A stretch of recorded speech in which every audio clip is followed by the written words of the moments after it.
देखिए अब हम लोग चैप्टर जो है, अब हम लोग चैप्टर एनसीईआरटी का 5 चैप्टर पढ़ने वाले हैं, इंट्रोडक्शन टू यूक्लिड ज्योमेट्री। ठीक है, देखिए यूक्लिड जो है ना एक बहुत ही बड़े मैथमेटिशियन थे। ठीक है, उन्होंने ज्योमेट्री में उनका बहुत ही बड़ा कंट्रीब्यूशन है। ठीक है, ज्योमेट्री में आज हम लोग जितने भी मॉडर्न युग में हम लोग जितने भी ज्योमेट्री वगैरह पढ़ रहे हैं ना, सब लगभग बहुत सारे पोस्टुलेट, मतलब बहुत सारे थ्योरम्स वगैरह जो है ना, उनमें हम लोग बहुत सारी चीज़ें जो मान के चलते हैं ना, बहुत सारी चीज़ें रहते हुए अगर हम लोग कुछ थ्योरम प्रूफ कर रहे वगैरह है ना, कुछ थ्योरम प्रूफ कर रहे हैं तो हम लोग कुछ चीज़ें जो है मान के लेके चल देते हैं। ठीक है, हम लोग बहुत सारे डेफिनेशन लिखते हैं, उसमें जो है ना कुछ चीज़ें जो है ना पहले से मान के चलते हैं। ठीक है, और उसका हेल्प करके हम लोग किसी चीज़ को डिफाइन करते हैं ज्योमेट्री में या किसी भी मैथमेटिक्स के अदर फील्ड में भी। ठीक है, तो वो सब जो है आपका यूक्लिड ज्योमेट्री से लगभग रिलेटेड है। ठीक है, और उसके बाद यूक्लिड ज्योमेट्री का यूज़ करके, ठीक है, और आगे चल के उसको और डेवलप किया गया। ठीक है, बाद में तो यूक्लिड ज्योमेट्री, देखिए ज्योमेट्री का हम लोग मीनिंग समझते हैं। जियो का मतलब होता है अर्थ। ठीक है,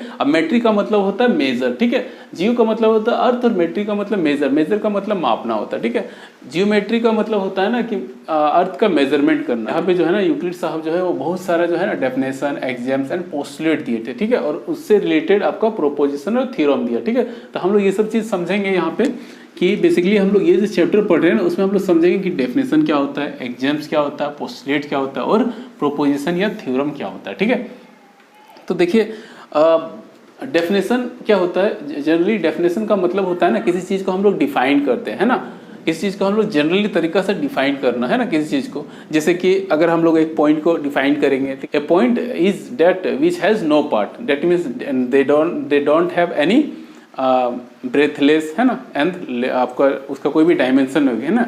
ए point is a zero dimension है ना, एक पॉइंट का जो है ना आपका डायमेंशन नहीं होता। ठीक है, उसी तरह हम लाइन को क्या बोलेंगे, लेंथ। इसका मतलब एक लाइन जो है ना जिसका ब्रेथ नहीं होता है, उसका सिर्फ लेंथ होता है, उसको हम लोग लाइन बोलते हैं ना। इस तरह बहुत सारा चीज़ है ना जिसको हम लोग जनरली डिफाइन करते हैं। अब देखिए किसी चीज़ को डिफाइन करने में भी ना हम लोग बहुत सारे ऐसे वर्ड्स का यूज़ होते हैं ना जो उसमें हम लोग को समझ में नहीं आता। जैसे हम लोग बहुत सारा बुक्स पढ़ते वगैरह, बुक्स में जो डेफिनेशन दिया हुआ रहता है, ठीक है, उस डेफिनेशन का कुछ ऐसा वर्ड दिया हुआ रहता है जो हम लोग को नहीं समझ में आता है। ठीक है, क्यों? क्योंकि उस डेफिनेशन के लिखने के लिए वो सब वर्ड लाया गया। ठीक है, अगर आप बहुत ज़्यादा डीपली अगर जानना चाहिएगा, ठीक है, तो उस वर्ड का फिर आप डेफिनेशन देखिएगा। ठीक है, अब वो वर्ड का डेफिनेशन देखिएगा ना, उस वर्ड के डेफिनेशन में भी आपको कुछ ऐसा वर्ड मिलेगा ना जो उससे रिलेट करके उसको समझाया गया। ठीक है, इस तरह हम लोग जो है ना डेफिनेशन वगैरह जब भी देखते वगैरह तो बहुत सारा ऐसा टर्म मिलता है ना जिसको हम लोग डिफाइन नहीं कर पाते। ठीक है, तो इसी तरह ज्योमेट्री में जो है ना, ज्योमेट्री में बहुत सारे टर्म है जिसको अनडिफाइंड माना गया है। जैसे पॉइंट, हम लोग पॉइंट को डिफाइन नहीं कर सकते, क्योंकि पॉइंट को अगर डिफाइन करेंगे ना तो उसके अंदर हम लोग बहुत सारा ऐसा वर्ड का यूज़ करेंगे जो अनडिफाइंड होगा, फिर उसको डिफाइन करना पड़ेगा। ठीक है, जैसे अगर हम लोग पॉइंट बोलेंगे, पॉइंट क्या होता है, जिसका कोई भी डायमेंशन ना हो। ठीक है, तो अब हम लोग को डायमेंशन डिफाइन करना पड़ेगा, है ना। इस तरह बहुत सारा ऐसा वर्ड है जो उसमें इंक्लूड हो जाएगा जिसको अनडिफाइंड करते हैं। ठीक है, तो इसी तरह जो है ना ज्योमेट्री में बहुत सारे ऐसा चीज़ है जिसको अनडिफाइंड माना गया है। जैसे आपका पॉइंट को कैसे डिफाइन कीजिएगा, लाइन को कैसे डिफाइन कीजिएगा, है ना। अगर इसको डिफाइन करने जाइएगा तो बहुत सारा ऐसा वर्ड का यूज़ कीजिएगा जो अनडिफाइंड है, फिर उसको डिफाइन करना पड़ेगा। इस तरह जो है ना ये एक चेंज चलता जाएगा। ठीक है, और इसमें हम लोग को बहुत सारा अनडिफाइंड टर्म्स मिलेगा। ठीक है, तो ये सब को जो है ना ईजी करने के लिए क्या किया गया, कुछ एग्जाम्स और पोस्टुलेट का आपको जो है ना यूज़ किया गया। ठीक है, अब देखिए डेफिनेशन का मतलब तो समझ में आ गया आप लोगों को कि डेफिनेशन क्या होता है। जनरली किसी चीज़ को हम लोग डिफाइन करते हैं ना, डिफाइन करने के लिए हम लोग यूज़ करते हैं। इसमें हम लोग यूक्लिड डेफिनेशन पढ़ने वाले हैं इस चैप्टर में, और इस चैप्टर में हम लोग यूक्लिड्स का एग्जाम्स और पोस्टुलेट भी पढ़ने वाले हैं। ठीक है, अब जैसे एग्जाम्स और पोस्टुलेट क्या होता है, एग्जाम्स और पोस्टुलेट होता है वो यूनिवर्सल ट्रूथ होता है। ठीक है, वो हमेशा के लिए सच है, उसको जो है ना हम लोग को प्रूफ करने का जरूरत नहीं पड़ता। ठीक है, और इनको एग्जाम्स और पोस्टुलेट को ले करके हम लोग जो है ना आगे थ्योरम्स वगैरह प्रूफ करते हैं, तब हम लोग एग्जाम्स और पोस्टुलेट का यूज़ करते हैं। ठीक है, और इनका यूज़ करके ही हम लोग थ्योरम्स वगैरह का स्टेटमेंट वगैरह बनाते हैं हम लोग। ठीक है, तो अब हम लोग पढ़ेंगे यूक्लिड का डेफिनेशन। ठीक है, यूक्लिड जो है ना लगभग कुछ डेफिनेशन जो है, यूक्लिड का एक बुक है एलिमेंट, है ना, वो लगभग बहुत पार्ट में डिवाइडेड है। ठीक है, तो हम लोग जो है अपना क्लास 9 में हम लोग कुछ डेफिनेशन देखेंगे यूक्लिड्स का, कुछ एग्जाम्स और कुछ पोस्टुलेट देखेंगे। ठीक है,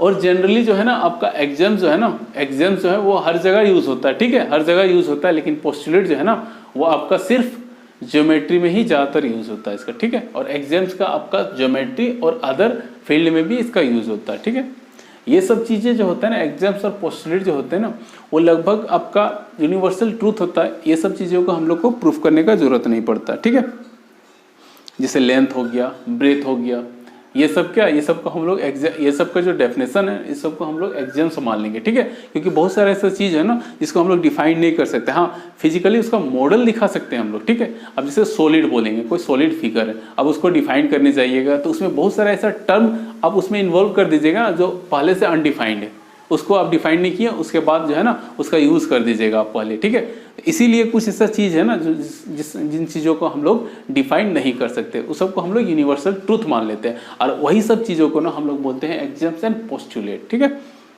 जैसे आपका हो गया ब्रेथ एंड लेंथ, ठीक है। ब्रेथ और लेंथ को ना हम लोग डिफाइन नहीं कर सकते हैं, ठीक है। इस ये सब क्या है, यूनिवर्सल ट्रूथ है, ठीक है। ये सब का हम लोग फिजिकल मॉडल दिखा के बता सकते हैं।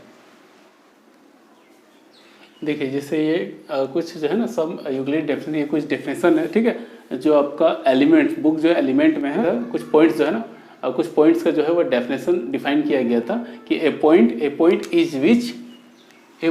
Is that which has no part, है ना। ए पॉइंट क्या होता है, एक पॉइंट क्या होता है, विच हैज़ नो पार्ट। उसका मतलब ना लेंथ होता है, ना ब्रेथ होता है, ना हाइट होता है ना, कोई पार्ट नहीं होता है, कोई डायमेंशन नहीं होता है, ठीक है। उसको पॉइंट बोलते हैं।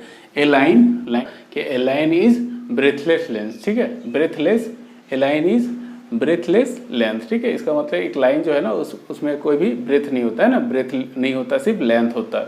उसके बाद आपका दिया था the end points of a line are points, है ना। लाइन का जो एंड पॉइंट होगा वो क्या होगा, पॉइंट होगा, है ना।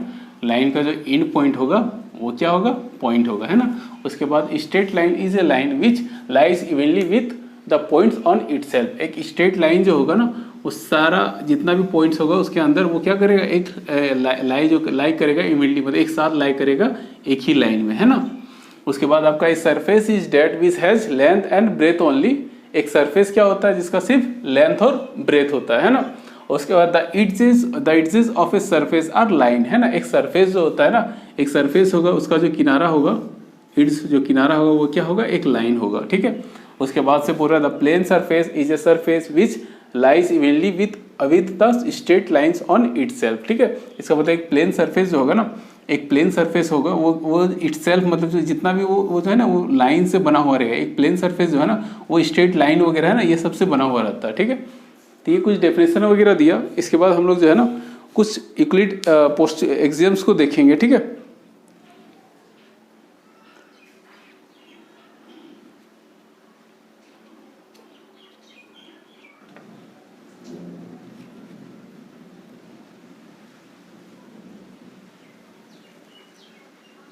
ठीक है, एग्जाम्स और पोस्टुलेट जो है ना वो यूनिवर्सल ट्रूथ होते हैं, ठीक है। इन्हें हम लोग को प्रूफ करने का जरूरत नहीं पड़ता, ठीक है।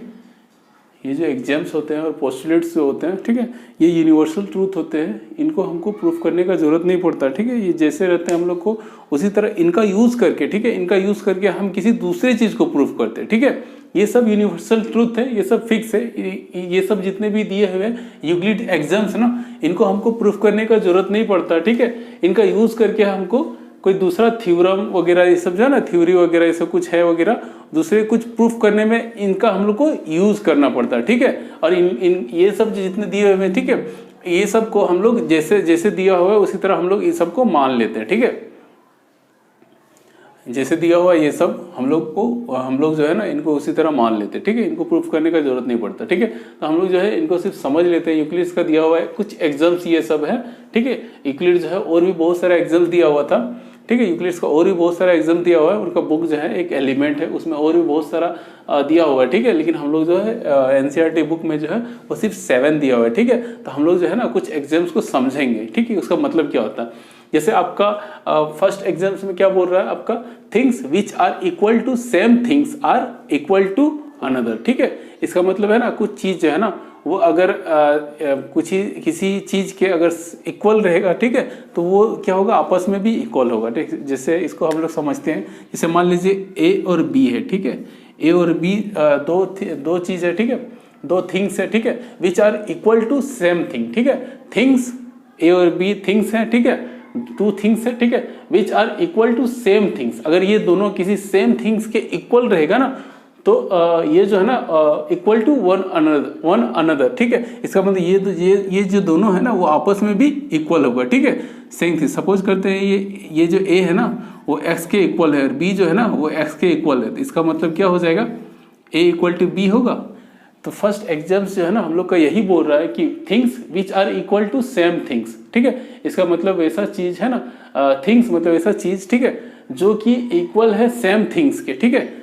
तो things that means two things लिए हम लोग, ठीक है, which are equal to same things. इसका मतलब ए जो है ना इक्वल है एक्स का, बी भी इक्वल का एक्स है, मतलब सेम थिंग्स के इक्वल है अगर रहेगा तो are equal to one another, मतलब वो एक दूसरे के इक्वल होगा, ठीक है। इसका मतलब ए और बी दोनों क्या होगा, इक्वल होगा, ठीक है। अब दूसरा आपका एग्जाम्स है if equals to added equals the whole are equal. इसका मतलब कोई दो चीज है जो दोनों इक्वल है, ठीक है। हम लोग एग्जांपल लेते हैं, मान लीजिए 5 लेते हैं, 5, ठीक है, ये दोनों क्या है, इक्वल है, ठीक है। If equals to added equals, ठीक है, मतलब कि अगर कुछ इक्वल लेते हैं, दो इक्वल पहले से, ठीक है, अगर उसमें हम लोग कुछ इक्वल ऐड करेंगे, दैट मीन्स अगर हम लोग इसमें 2 ऐड किए तो इसमें भी इक्वल 2 ऐड अगर करेंगे तो द होल्स आर इक्वल। इसका मतलब दोनों जो होल होगा वो दोनों क्या होगा, इक्वल होगा। दैट मीन्स 5 + 7 ये बराबर होगा, ठीक है। एक बार फिर से समझ लेते हैं, equals if equals to added equals, ठीक है, इसका मतलब कुछ इक्वल्स है, ठीक है, उसमें अगर हम लोग कुछ इक्वल ऐड करेंगे, इसका मतलब 5 और 5 इक्वल था, ठीक है, उसमें हम लोग अगर इक्वल्स ऐड करेंगे दैट मीन्स 2 और 2 दोनों इक्वल है, अगर उन दोनों को अगर हम इन दोनों में इक्वल करेंगे ना तो पहले इक्वल था और बाद में भी क्या होगा, इक्वल होगा, है ना। वही बोल रहा था होल्स आर इक्वल, मतलब कंप्लीट जो है ना इक्वल ही होगा। और 3 जो है ना जस्ट उसका उसी का दिया हुआ ये सब्सट्रैक्शन में बोल रहा है कि if equals are subtracted to equals, मतलब कि अगर दो इक्वल्स थिंग्स है, ठीक है, 2 इक्वल्स थिंग्स हैं, अगर हम उसमें दोनों इक्वल्स थिंग्स को सब्ट्रैक्ट करेंगे, ठीक है, अगर 2 इक्वल चीज को हम लोग दोनों में, ये दोनों इक्वल था, 5 और 5 इक्वल था, अगर हम लोग 2 इक्वल थिंग्स को सब्ट्रैक्ट करेंगे दैट मीन्स 2 - 2 दोनों में अगर करते हैं द रिमेनिंग्स आर इक्वल, जो रिमेनिंग बचेगा वो भी क्या होगा, इक्वल होगा, है ना। इसका मतलब 3 = 3 होने वाला है, ठीक है। थर्ड हो गया आपका, 4 में है आपका things which coincide with one another are equal to one another, मतलब दो चीज है, ठीक है, दो चीज है, अगर दोनों एक दूसरे को कोइंसाइड कर देता है दैट मीन्स ओवरलैप कर देता है एक दूसरे के ऊपर, ठीक है, तो वो दोनों थिंग्स जो होगा ना वो इक्वल होगा, ठीक है। जैसे कि अगर लाइन लेते हैं, ठीक है, अगर 2 लाइन लेते हैं, सपोज करते हैं एक लाइन लिए ए बी, ठीक है, एक लाइन लिया हम लोग पी क्यू, ठीक है, पी क्यू, ठीक है। अब पी और क्यू, ए और बी जब अगर ये दोनों एक दूसरे को आपको क्या, ये दोनों लाइन जो है ए बी और पी क्यू, ये अगर एक दूसरे के ऊपर ओवरलैप कर जाएगा या कोइंसाइड कर जाएगा दैट मीन्स एक दूसरे के ऊपर अगर ये आ जाएगा दोनों लाइन ए बी भी और पी क्यू भी, ठीक है, तब ये दोनों लाइन जो है वो इक्वल होगा, ठीक है। ये हर चीज में लागू होगा आपका। अगर हम सर्कल लेते हैं, ठीक है, अगर सर्कल लेते हैं ऑफ रेडियस आर, फिर और एक सर्कल लिए ऑफ रेडियस आर, ठीक है, अगर ये दोनों अगर एक दूसरे पे ओवरलैप कर जाएगा, ठीक है, मतलब ये दोनों अगर एक दूसरे पे ओवरलैप कर जाएगा तो हम लोग क्या बोलेंगे, दोनों सर्कल इक्वल है ना। वही बोल रहा है things which coincide with one another, मतलब अगर वो एक दूसरे के ऊपर ओवरलैप कर जाता, ठीक है, तो are equal to one another, ठीक है, मतलब वो दोनों एक दूसरे के इक्वल होगा, ठीक है। उसके बाद बोल रहा है the whole is greater than part, मतलब जो होल है वो जो है हमेशा पार्ट से ज्यादा होगा, ठीक है। इसका मतलब इसको समझते हैं हम, सपोज कीजिए एक सर्कल है मेरा, ठीक है, एक सर्कल है मेरा, ठीक है, अगर इस सर्कल का एक पार्ट लेते हैं ये वाला, ठीक है, एक सर्कल का एक पार्ट लेते हैं ये वाला हम, ठीक है, इस सर्कल से हम लोग एक पार्ट लिए ये, तो ये जो हॉल, ये आपका हॉल है ना और ये पार्ट है, तो क्या होगा, हमेशा हॉल जो होगा वो hall is greater then the part, ठीक है। ये जो हॉल है आपका, ये कंप्लीट जो हॉल है वो हमेशा पार्ट से क्या होगा, बड़ा होगा, ये बड़ा होगा, है ना। अब जैसे एक एग्जांपल लेते हैं, एक लाइन है समझ लीजिए, ठीक है, एक लाइन है, ठीक है, और इसमें से इस लाइन को ना जो है ना हम पार्ट वाइज डिवाइड कर देते हैं, ठीक है, मान लेते हैं इसको P इसको Q, ठीक है। अब अगर हम लोग इस लाइन में अगर हम ये पार्ट ले, सिर्फ AP ले, ठीक है, तो AP जो है ना वो AB लाइन से क्या होने चले, हॉल मतलब AB पूरा कंप्लीट AB है और पार्ट कौन है, AP है ना, AB का पार्ट है, इसका मतलब हॉल जो है ना ऑलवेज ग्रेटर देन पार्ट, है ना। यही हम लोग का आपका 5th पोस्टुलेट था, ठीक है। अब उसके बाद 6 में बोल रहा है कि things which are double of the same things are equal to one another, ठीक है।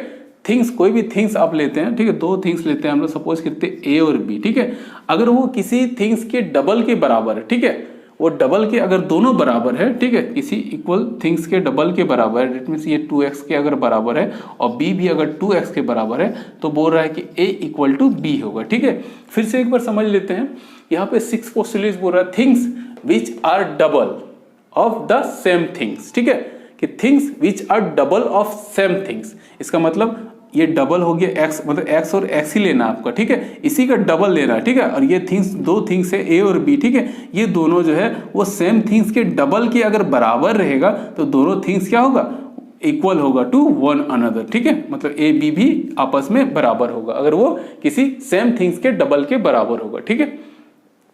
7 में आपका है things which are half of same things are equal to one another, ठीक है। इसका मतलब कोई थिंग्स है, ठीक है, 2 थिंग्स हम लोग लेते हैं a और b, ठीक है। इसका ये बोल रहा है कि अगर which are half of same things, ठीक है, अगर ये जो है ना वो किसी थिंग्स के हाफ के बराबर होगा, ठीक है, डेट मीन्स अगर मान लेते हैं ये जो है ना सेम थिंग्स के हाफ के बराबर होगा, ठीक है, जैसे a इक्वल टू x/2 और b भी इक्वल टू है x/2, ठीक है। ये अब यहाँ से पढ़िए, things which are half of same things, ठीक है, मतलब things which are half of same thing, मतलब सेम थिंग होना चाहिए और उसके हाफ के बराबर अगर होगा थिंग्स, मतलब कि एक से ज्यादा थिंग्स, a और b 2 थिंग्स लिए हम लोग, ठीक है, वो जो है सेम थिंग्स x के हाफ के बराबर अगर दोनों a b रहेगा are equal to one another, तब ये दोनों जो थिंग्स होगा ना वो एक दूसरे के बराबर होगा, that means a equal to b होगा, ठीक है। अब फिर से एक बार जो है ना यूक्लिड एग्जाम्स को एक बार पढ़ देते हैं हम लोग, ठीक है। Things which are equal to same things are equal to one another, ठीक है, इसका मतलब कि 2 थिंग्स जो है ना अगर वो इक्वल है, ठीक है, things which are equal to same things है ना, अगर 2 थिंग्स है, ठीक है, ये पहला वाला हम लोग बताए थे एग्जाम्पल में, ये वाला कि अगर थिंग्स है which are equal to 2 things है ना, अगर वो दोनों सेम थिंग्स के इक्वल होगा ना तो वो दोनों आपस में क्या होगा, बराबर होगा, ठीक है, ये पहला था। उसके बाद दूसरा था if equals to added equals the whole are equal, ठीक है, अगर इक्वल्स को हम लोग ऐड करेंगे इक्वल्स में, डेट मीन्स ये दोनों इक्वल है, अगर इसको हम लोग इक्वल्स में ऐड करें, मतलब 5 इक्वल टू 5 पहले था, अगर हम लोग इसमें इक्वल्स ऐड करेंगे डेट मीन्स 2 + 2 अगर ऐड करेंगे तो जो रिजल्ट आएगा क्या, द होल्स आर इक्वल, तो रिजल्ट आएगा ना वो भी हम लोग को क्या होने वाला, इक्वल होने वाला, ठीक है। और इसका जो हम लोग का जो थर्ड था वो जस्ट 2 का अपोजिट है, इसमें सब्ट्रैक्ट कर रहे हैं हम लोग, इसमें बोल रहे हैं इफ इक्वल्स आर सब्ट्रैक्टेड, ठीक है, अगर हम लोग इक्वल्स जो है ना वो सब्ट्रैक्ट करेंगे, किसमें करेंगे, इक्वल्स में, मतलब 2 इक्वल्स है, अगर हम उसमें इक्वल्स 2 थिंग्स को सब्ट्रैक्ट करेंगे तो रिमेनिंग जो बचने वाला है वो हम लोग को क्या होने वाला है, इक्वल होने वाला है। हम लोग यहाँ पे क्या था 2 थिंग्स था जो इक्वल था, उसमें हम लोग क्या 2 इक्वल्स थिंग सब्ट्रैक्ट किए, दैट मीन्स -2 इसमें भी किए, -2 इसमें भी किए, तो जो रिमेनिंग आने वाला है वो भी क्या होगा, इक्वल होगा, ठीक है। 4 में आपका things which coincide with one another are equal to one another, ठीक है, 2 चीजें ले या 2 से ज्यादा ले, ठीक है, आपको बोल रहा है कि अगर वो दोनों एक दूसरे को कोइंसाइड कर देगा या ओवरलैप कर जाएगा एक दूसरे के ऊपर, ठीक है, तो वो दोनों थिंग्स क्या होगा, आपस में बराबर होगा, ठीक है, चाहे सर्कल लीजिए है ना या रेक्टेंगल लीजिए, कुछ भी लीजिए, अगर वो दोनों एक दूसरे के ऊपर ओवरलैप कर जा रहा पूरी तरह से तो वो दोनों थिंग्स क्या होगा, बराबर होगा, ठीक है। ये सब चीज़ों को ना हम लोग को प्रूफ करने का जरूरत नहीं पड़ता, ठीक है, हम लोग इसको मान के चलते हैं, ठीक है, इसीलिए इन सब को ना हम लोग एग्जाम्स बोलते हैं ना, पोस्टुलेट भी उसी तरह होता है, ठीक है। उसके बाद आपका 5th में है the hall is greater than part, मतलब जो पूरा कंप्लीट हॉल होता है वो पार्ट से हमेशा बड़ा होता है, ठीक है, ये पूरा सर्कल था, इस सर्कल का हम लोग क्या छोटा सा पार्ट लिया, तो ये जो हॉल है वो हमेशा पार्ट से बड़ा होगा ना। इसी तरह एक लाइन का भी एग्जांपल लेके हम बताए थे, ठीक है। थिंग्स, उसके बाद 7 आपका है things which are half of same things are equal to one another, ठीक है, थिंग्स जो कि किसी हाफ इक्वल मतलब किसी सेम थिंग्स के हाफ के इक्वल रहेगा दोनों थिंग्स अगर, तो वो दोनों थिंग्स आपस में बराबर होगा, ठीक है। इसमें हम लोग लिए थे एग्जांपल ए और बी लिए थे, वो किसी सेम थिंग्स x के हाफ के दोनों बराबर था, डेट मीन्स x/2 के बराबर था a और b भी क्या x/2 के बराबर था, तो ये दोनों आपस में भी क्या होगा, बराबर होगा, ठीक है। ये 7 एग्जाम्स है, ठीक है, समझ में आ गया होगा आप लोगों को सारा, ठीक है। अब हम लोग पोस्टुलेट के बारे में डिस्कस करेंगे, ठीक है।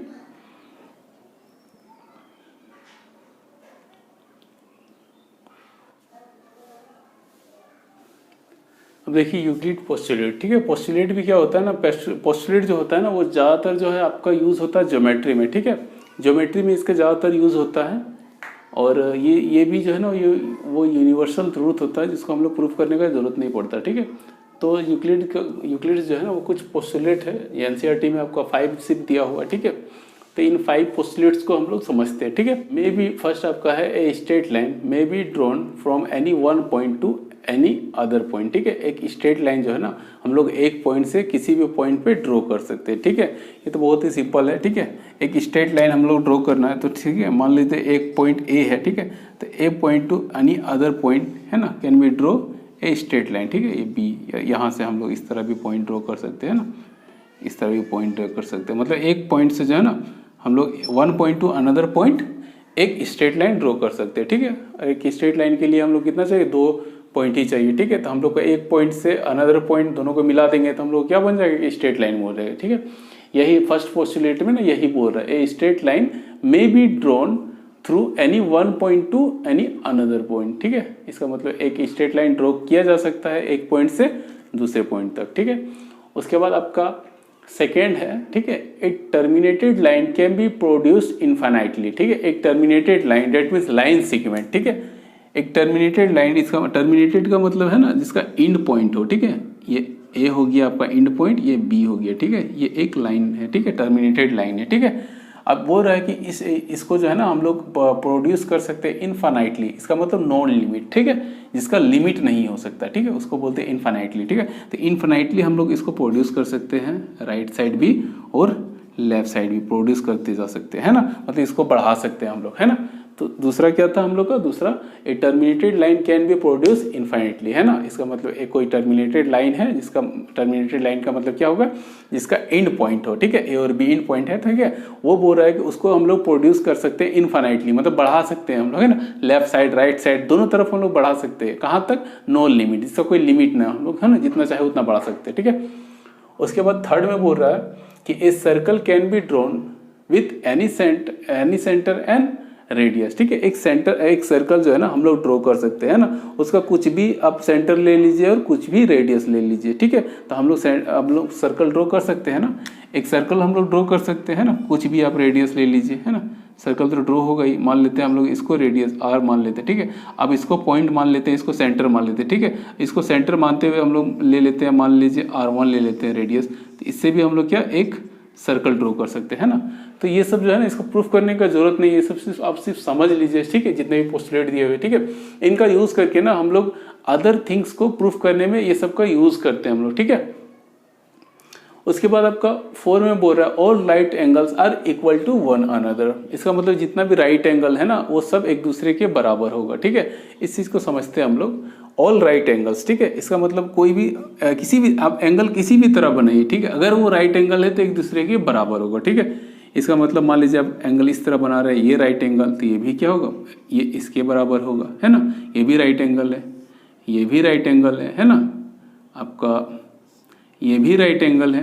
तो ये सारा एक दूसरे का क्या होगा, बराबर होगा। अब राइट एंगल किसी भी तरह बनाइए वो एक दूसरे का तो बराबर होने ही वाला है, ठीक है। यही आपका 4 था कि all right angles are equal to one another, ठीक है। जितना भी राइट एंगल होगा वो सारा एक दूसरे के बराबर होने वाला है, ठीक है।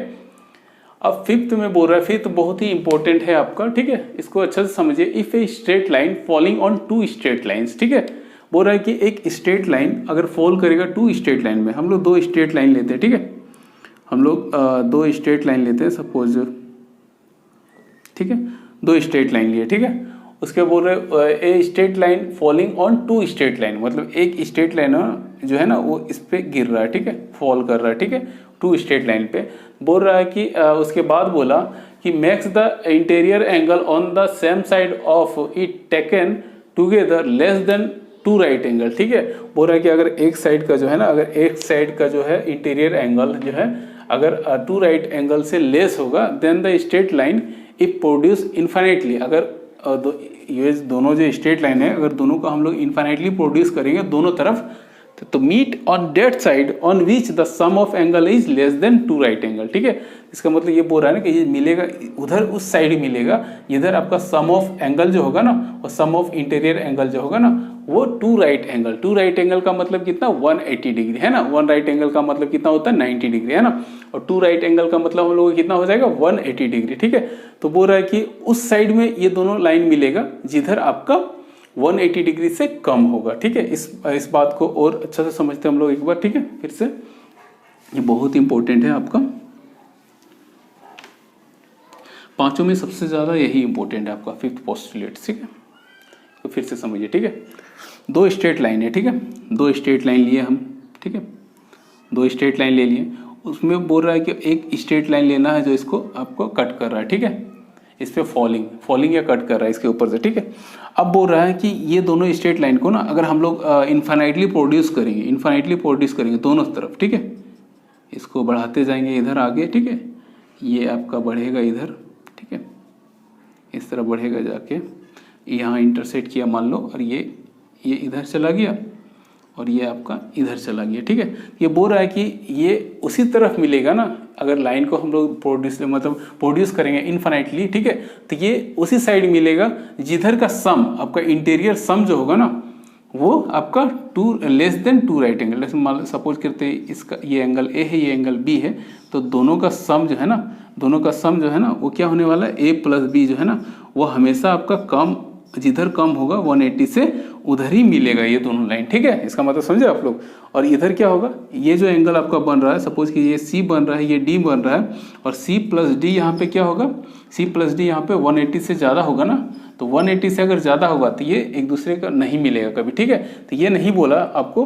ठीक है, स्टेटमेंट में ये नहीं बोला आपको सिर्फ ये एंगल बोला था यहाँ पे। स्टेटमेंट में हम लोग को बोला कि अगर दो स्ट्रेट लाइन है। ठीक है, दो स्ट्रेट लाइन है और एक स्ट्रेट लाइन जो है ना उसके ऊपर से क्रॉस कर रहा है। ठीक है, पास कर रहा है, तो अगर वो दोनों स्ट्रेट लाइन को अगर हम लोग इनफाइनाइटली प्रोड्यूस करेंगे दोनों तरफ। ठीक है, इधर भी बढ़ाते इधर भी बढ़ाते। ठीक है, तो ये दोनों लाइन जो है ना वो उस साइड मिलेगा, उस तरफ मिलेगा। ठीक है, उस साइड में मिलेगा जिधर आपका इंटीरियर एंगल जो है ना वो 180 से कम हो, है ना, मतलब टू राइट एंगल से कम होगा, उधर ही जाके मिलेगा। तो ठीक है, तो ये आपका देख रहे हैं ये किधर मिलने वाला है, इधर अगर बढ़ा रहे हैं हम लोग तो ये लाइन जो है ना यहाँ पे क्रॉस कर रहा है। ठीक है, एक दूसरे को, इधर नहीं करेगा। ठीक है, तो ये किस तरफ कर रहा है, क्यों कर रहा है इधर, क्योंकि यहाँ पे जो इंटीरियर एंगल जो है आपका सेम साइड का इंटीरियर एंगल का जो है ना सम जो है ना वो आपका टू राइट एंगल से कम है, डेट मीन्स 180 से कम है, ये उधर ही मिलेगा। ठीक है, फिफ्थ पोस्टुलेट आपका यही था। ठीक है, फिफ्थ पोस्टुलेट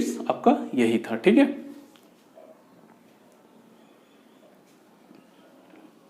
अब हम लोग एक्सरसाइज देखेंगे।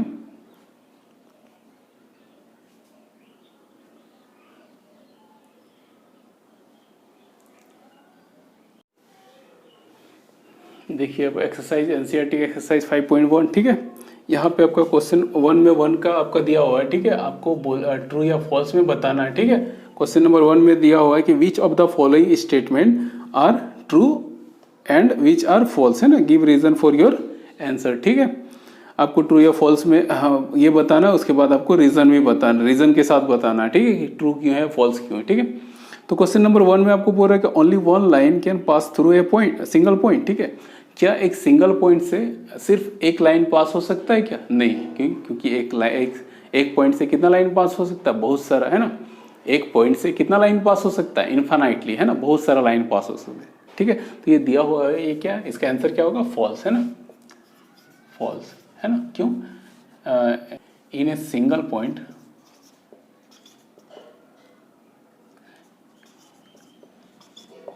infinitely many lines passes through them। ठीक है,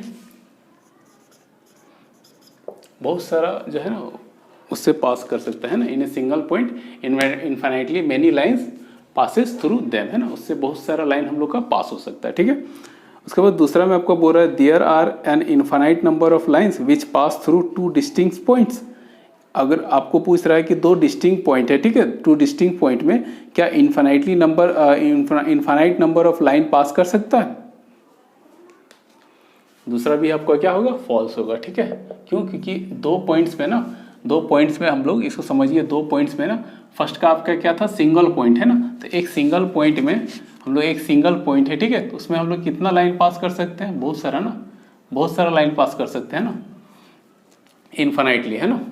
और उसके बाद दूसरा बोल रहा है टू डिस्टिंक्ट पॉइंट है, अब उन दोनों पॉइंट से हम लोग कितना लाइन ड्रॉ कर सकते हैं, कितना लाइन ड्रॉ कर सकते हैं, सिर्फ एक ही लाइन ड्रॉ कर सकते हैं ठीक है, क्योंकि अगर हम लोग एक लाइन ये ड्रॉ किए ठीक है, अगर ये दोनों लाइन को ये दोनों पॉइंट को लेते हुए अगर दूसरा लाइन हम लोग ड्रॉ करेंगे ठीक है, तो ये इस तरह हो जाएगा ठीक है, ये इस तरह हो जाएगा है ना, लेकिन ये दोनों पॉइंट को टच नहीं करेगा, क्योंकि ये दोनों पॉइंट को होते हुए हम लोग सिर्फ एक ही लाइन ड्रॉ कर सकते हैं ना। इसका मतलब आंसर क्या लिखेंगे, आंसर में लिखेंगे कि there are an infinite number of line which passes through two distinct point, तो आंसर हम लोग का क्या, फॉल्स होगा है ना। आंसर क्या होगा, only one line can pass, only one line can pass through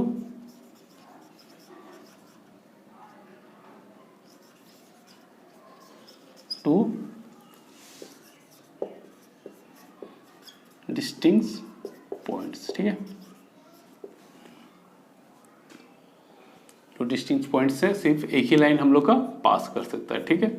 third में आपका a terminated line can be produced infinitely on both the side, बोल रहा है कि एक टर्मिनेटेड लाइन, डेट मीन्स ये ठीक है, एक टर्मिनेटेड लाइन इसका मतलब दो एंड पॉइंट होना चाहिए है ना, इसको बोल रहा है कि इनफाइनाइटली हम लोग क्या प्रोड्यूस कर सकते हैं बोथ साइड। आंसर ट्रू है या फॉल्स ठीक है, तो ये आपका ट्रू होगा, क्यों, क्योंकि हम लोग जो है ना ए टर्मिनेटेड लाइन और ए लाइन सेगमेंट है ना कैन बी प्रोड्यूस इनफाइनाइटली है ना ऑन बोथ साइड है ना, हम लोग जो है ना इसको इनफाइनाइटली प्रोड्यूस कर सकते हैं। इसका मतलब ये जो आंसर इसका क्या होगा, ट्रू होगा है ना। A terminated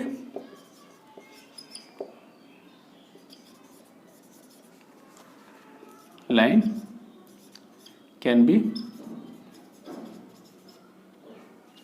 produced both side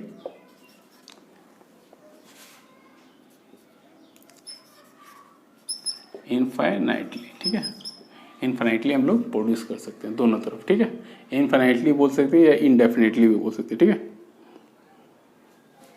4 नंबर आपका, if two circle are equal then their radii are equal, अगर दो सर्कल है ठीक है, दो सर्कल है आपका, अगर उन दोनों सर्कल अगर इक्वल है तो उसका रेडियस क्या इक्वल होगा, अगर दो सर्कल है ठीक है, ये दोनों सर्कल इक्वल है ठीक है, दोनों सर्कल इक्वल है तो क्या इसका रेडियस इक्वल होगा, दोनों रेडियस भी तो इक्वल होगा ना। अगर दो सर्कल है, दोनों सर्कल अगर इक्वल है ठीक है, तो उनके रेडियस भी क्या होगा, उनका रेडियस भी क्या होगा, इक्वल होगा ठीक है।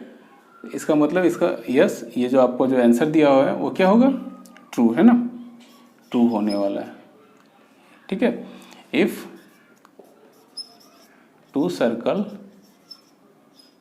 Circles are equal then there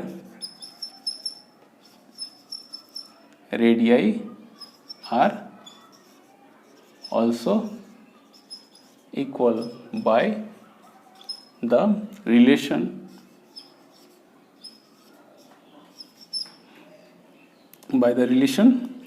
किस रिलेशन के अकॉर्डिंग हम लोग ये बोल सकते हैं ठीक है। अगर हम लोग ये रिलेशन ले एरिया का ठीक है, बाय द रिलेशन एरिया